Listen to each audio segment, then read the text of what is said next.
Muhterem seydaları, muhterem Haziron, günümüz hayırlı, bereketli olsun inşallah. Rabbim tekrar Hus-u Şerif'in fethi nasip eylesin. Şimdi bugün ben size Müslümanlar arasındaki ihtilafın, Kudüs'ün Haçlılar tarafından, Ehl-i Salib tarafından istilasına nasıl yol açtığını anlatmaya çalışacağım. Karamsar hususları çok anlatmak istemem ama bugün maalesef menfi bir durumu, bir istilayı anlatacağım. Ve şüphesiz ki menfi sebepler, menfi neticeler doğurur. Dolayısıyla o menfi arka planın, menfi sebeplerin nasıl bizde bir menfi neticeye yol açtığını izah etmeye çalışacağım. Şimdi malumunuz olduğu üzere İslam inanç olarak kuvvetini, davetteki, tebliğdeki kuvvetini, ilahi mükemmelliği yansıtan tutarlılıktan, Müslümanlar da fetih kuvvetlerini ve fethettikleri toprakları savunma, ellerinde tutma kabiliyetlerini birlikteliklerinden alırlar. İslam'ın o tevhid ne kadar tebliğde kuvvetli bir sahipse Müslümanların kendilerini ifade etmeleri için, Müslümanların birliği de fetihte ve fethedilen toprakların savunulmasında o derece etkilidir. Müslümanlar bir oldukça başarmışlardır, ihtilaf ettikçe başarıdan uzaklaşmışlardır. Kudüs'ün de gözden kaçırılan bir yönü var ki, Kudüs adeta ümmetin aynasıdır. Ümmetin durumunu görmemizi sağlıyor. Ya ümmet ne durumda, ümmet ne yaşadı, ümmet ne yaşayacak, bunu anlamak için bir minyatür eğer bize lazımsa, ayna da diyebilirsiniz, minyatür de diyebilirsiniz, Kudüs'e bakmak yeterlidir. Kudüs ne durumdaysa, ümmet o durumdadır. Şimdi muhterem seyircilerim, büyük İslam tarihçisi İbn-i Esir, aynı zamanda bizim Cizre halkından sonra Musul'da yaşamışlardır rahmetullahi aleyh. Çok net bir ifadeyle söyler, der ki, sultanlar birbirlerine düştüler, böylece Ehl-i Salib İslam beldelerine yerleşti. Net. Sultanlar birbirlerine düştüler, böylece Ehl-i Salib İslam beldelerine yerleşti. Çağdaş kafirlerden İngiliz diplomat Runciman, İngiliz kraliçesi yakında ölen İngiliz kraliçesi Elizabeth tarafından görevlendirilir. Elizabeth'in sorusu şudur. Der ki, ey Runciman, incele. Nasıl biz zayıf iken ve Müslümanlar güçlüyken biz Kudüs'ü ellerinden aldık ve nasıl oldu da Selahaddin bize galebe çalıp Kudüs'ü tekrar bizden geri aldı? Bana bunu izah et, der. Bununla ilgili 3 cilt kitap yazar. Haçlı Seferleri Tarihi diye Türk Tarih Kurumu tarafından da yayınlanmış. Runciman'ın cevabı son derece net. Der ki, Hristiyanların kuvveti kendilerinden menkul değildi. Müslümanlar ihtilafta oldukları için Hristiyanlar Kudüs'ü istila edebildiler. Nureddin ve Selahaddin gelip Müslümanları az çok birleştirince Hristiyanların elindeki bu sebep ortadan kalktı, Kudüs'ü bizden geri aldılar der. 3 ciltlik kitabın neticesi budur. Çok net bir ifade. Yine onun çağdaşı Stevenson da İngiliz tarihçisi aynı ifadeleri kullanır. Runciman bize bir şey daha ifade eder.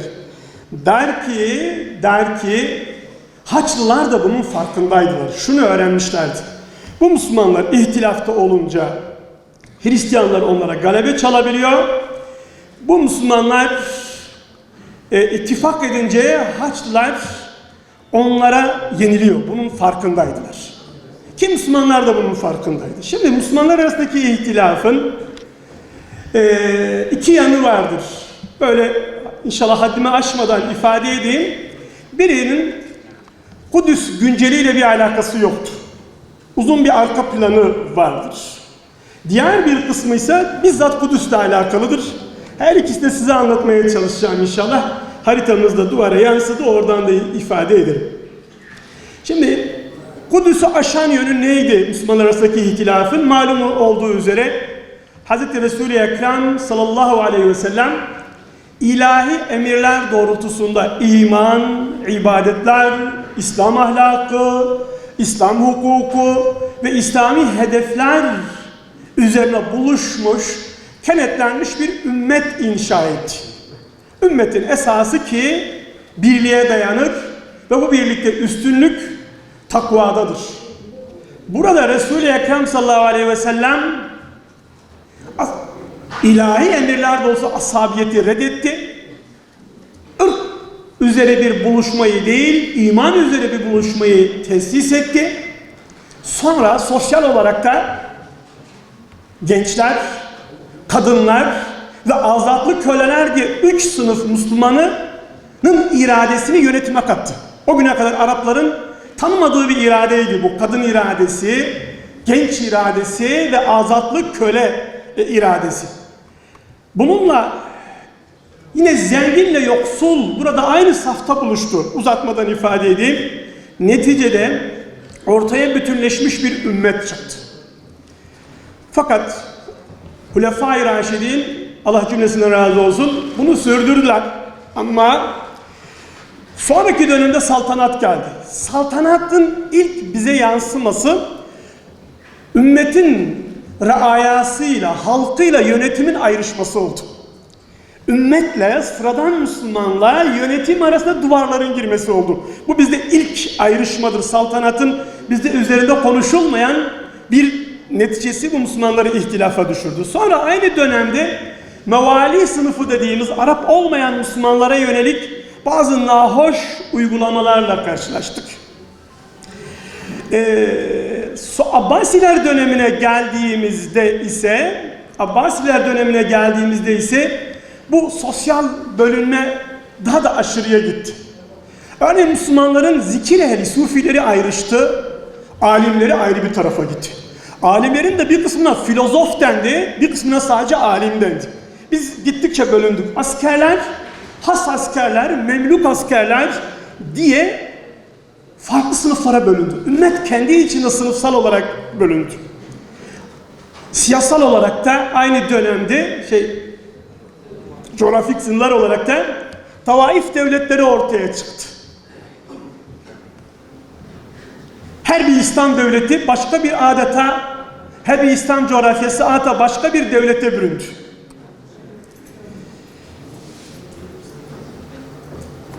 Ve bunun neticesinde Haçlılarla, Hristiyanlarla mücadele yeteri kadar da devam etmedi. Şimdi buradan herhalde bir tarif etmek gerekiyor ama boyumu aşıyor burası herhalde. Ayrıca mikrofon da yok buralarda. Şimdi biz normalde şu coğrafyaya hakimiz. Şu coğrafya, şura Endülüs, şura komple bir İslam coğrafyası. Bakın dünyanın tümünün, bana bir mekanizma telefonu verin abi, tümünün merkezinde. Burası tümümüze ait. Nerede bizim baş şehrimiz? Burada baş şehrimiz Bağdat. Burası. Biz de Abbasilerle ilk coğrafik bölünmeyi biz Endülüs'te yaşadık. Şura koptu. Şura koptu ama şurada Katolik Avrupa vardı. Şurada Ortodoks Avrupa vardı. Onlar da kendi aralarında kavgalıydılar. Biz kavgalı, onlar kavgalı. Birbirimizden geldik. Meselede birbirimizi idare ettik. Dolayısıyla zaman zaman Bizans şuradan Kudüs'e doğru ataklar yaptıysa da başarısız olur. Zira onlar da bölünmüş. Fakat bizim bölünmüşlüğümüzün ilk zararı şuraya yansıdı. Endülüs burada yalnız kalınca Katolikler Müslümanlara galebe çalmayı öğrendiler. Müslümanlara galip gelmeyi öğrendiler.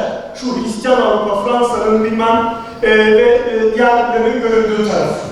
Biz Abbasiler döneminde bir bölümde daha yaşadık.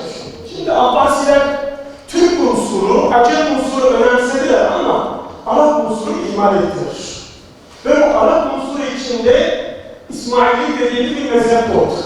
Bu mezhep önce şuraya gelip şu Bahreyn'de Karamantik diye bir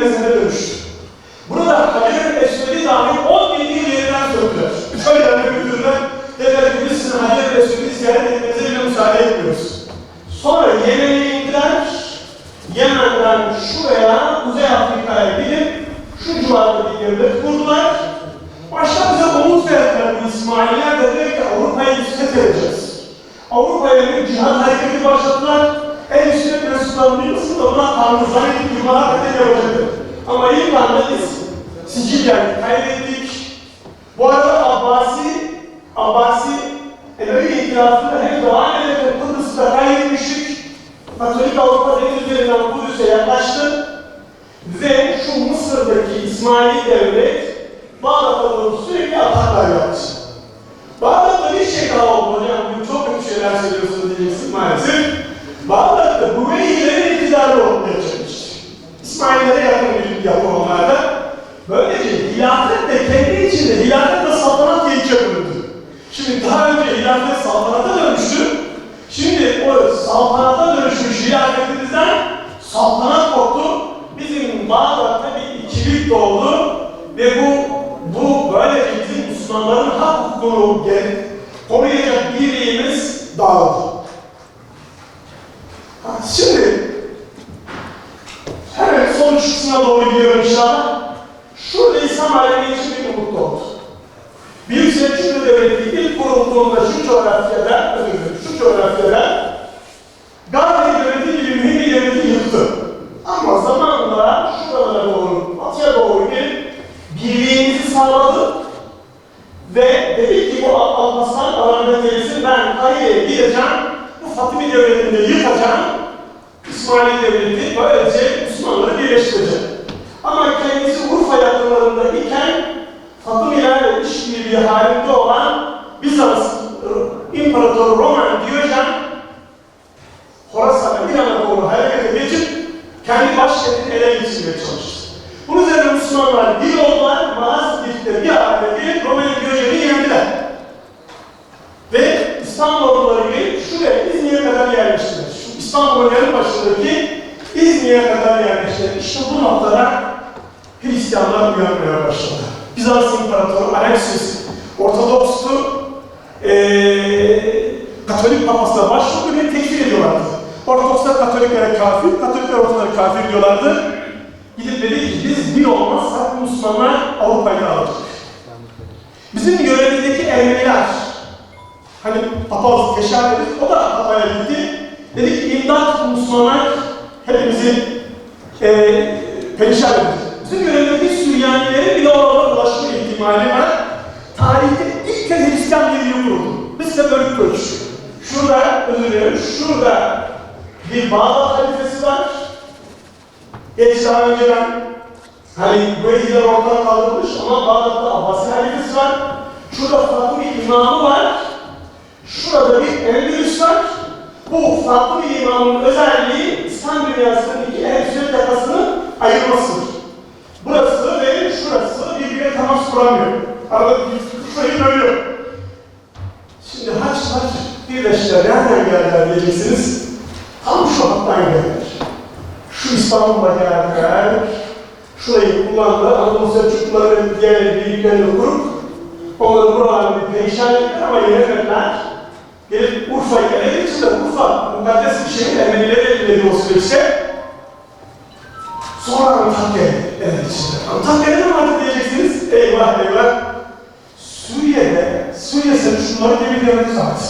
O da ikiye bölünmüş. Tutuşun bir oğlu Şam'daydı, diğer oğlu Halep'teydi. Birinin adı Rıdvan, birinin Tukak'tı. Tukak'ı da Atabey'i görevden almıştı, annesiyle evlenip Şam'ı ele geçirmişti. Şu gördüğünüz Şam, Suriye iki ana devletti. Biri Şam Selçukluları, biri Halep Selçukluları. Yol üzerinde ise Şeyzer diye küçük bir Arap devleti vardı. Cafer diye küçük bir Arap devleti vardı. Ve şurada aynen bugünkü şu Doğu Arabistan'daki bizim Bahreyn, Katar, Küveyt gibi zengin, son derece zengin ama İslam aleminin sırtını dönmüş Trablus devleti gibi bir devlet var. Bakın kaç çeşit devletiz. Haçlı buraya geldiği zaman Halep'teki emir diyor ki beni ilgilendirmez. Uğraşıyor. Büyük Selçuklular buradan geliyorlar, takip başarısız oluyorlar. Şuradaki küçük devletler, zengin Şeyzer devleti, Trablus devleti diyorlar ki bunların gayesi gidip Kudüs'ü alıp süre kalıp gitmektir. Bunlar çetedirler, barbardırlar. Bunlar buralarda kalmazlar. Biz bunlarla savaşmayalım diyorlar. Atlarına yem veriyorlar. Çarşılarında onların alışveriş yapmalarını sağlıyorlar. Hastalarını tedavi ediyorlar. Müslümanlar bunu yapıyor. Gerçekten Müslümanlar bunu yapıyor. Neticede Haçlı Kudüs'e iniyor. Kudüs'e indiğinde Kudüs Fatımilerin elindeydi. Fatımi valisi tek başına kavga ediyor. Çünkü Süleyman Say'da anlatamadım. Fatımiler de kendi içinde kavgalıydı. Fatımi reisleri, Fatımi vezirleri diyorlar ki biz Kudüs'e kadar gidersek burada başkent elimizden çıkar. Ben oraya gidince başka bir general ihtilal yapar. Ya korkuyor, kimse yardıma gitmiyor. Vali bir başına kalıyor. Vali yönetimdeki Müslümanlardan ayrışmış. Haçlılara diyor ki şehir sizin olsun, ben kaçıyorum. Ve rivayetlere göre 70.000 Müslüman burada şehit ediliyor. İnne lillah ve inne ileyhi raciun. Şimdi yas tutmaya gelinmez. Tuhbeki'yle beraber halifeye gidiyor, cihadın ilan edilmesini sağlıyor. Neticede Allah'ın izniyle Müslümanlar bir olduklarında, bir araya geldiklerinde aslında büyük bir birlik değil. Sizin birlik dediğiniz şurası kardeşler. Selahaddin'in coğrafyası şurası biliyor musunuz? Şu kadarcık. Şurada. Tüm İslam'a demişti. İslam'a neresi? Şurada. Şuraya kadar hepsi İslam alemi. Selahaddin'in yerini iki elimle kapatabilirim. Bu kadar toprağı var. Bu birlik geçici. Şam ve Mısır'ın birliği, biraz da Kırgızistan'ı, biraz da bizim bu coğrafyamız, Meyafarkin, çok kıymetli. Meyafarkin'i Selahaddin aldığında Kahire'de bayram ilan ediyor. Elimizde net kayıtlar var. Net o gün tutulmuş kayıtlar var. Ama 12.400 has askeri var. Elimizdeki kayıtlara göre Gödürlerle beraber ordusu en çok 40.000 kişi. Halbuki Haçlılar ona arka verdiklerinde ey Selahaddin diyorlar, bu coğrafyaya 600.000 kişi geldi senin devrinde. Bir kısmı denizlerde boğuldu, bir kısmı senin kılıçlarınla doğrandı. 600.000'lere, 12.400'lere, lakin bunların kalbi bir çarpıp, bunlar sünnetullah'a, sünnet-i Resul üzerine tabi olunca, La ilahe illallah, Allahu Ekber deyip, bizatihi Hittin'de hadis-i şerif, alimler hadis-i şerifler okurken mücahitler savaşıyorlardı. Sufilerle alimler bir olmuşlardı. Buradan Fakir İsa'dan geldiğinde bahsedelim, mümkün bahsedeceklerdir. Fakir İsa'nın başında bir kıyafetinin bir yana asker kıyafeti, bir yana alim kıyafeti. Birbirimizin simgesi, biz bir olunca karşı tarafı da dağıtmaya başladı. Selahaddin çok zekiydi, onları da biraz dağıtınca, birbirine düşürünce, bunu söylemeden edemeyeceğim, bitiriyorum, son olsun. Şimdi Selahaddin'e haşhaşla bir hizmet ediyorlar. Ettikleri hizmet şu, Trabzon kontu olan Haçlı'yı öldürüyorlar. Selahaddin'e eyvah diyor, bu ahmaklar bir hizmet edilen onunla yanlış yaptılar. Zira Selahaddin Trabzon kontunu Kudüs'teki Haçlı Trabzon'a karşı kışkırdım, seni sıraya yapacağız diyor. Allah'ın ihtilaf sokuyor. Bunlar Trabzon kontunu öldürünce Haçlıların tekrar bir olma ihtimali doğdu. Zannederim mesele şey yapıyor. Eskiden biz ayrıyken onlar birdi, onlar bizi yendiler, bu sünnetullah'tır. Biz bir olup, onlar ayrı olunca biz onları yendik. Rabbim tekrar ümmetin birliğini sağlasın inşallah. Sabırla dinlediğiniz başınıza ayaklı sabahınızı helal edin. Esselamu Aleyküm ve Rahmetullahi ve Berekatuhu.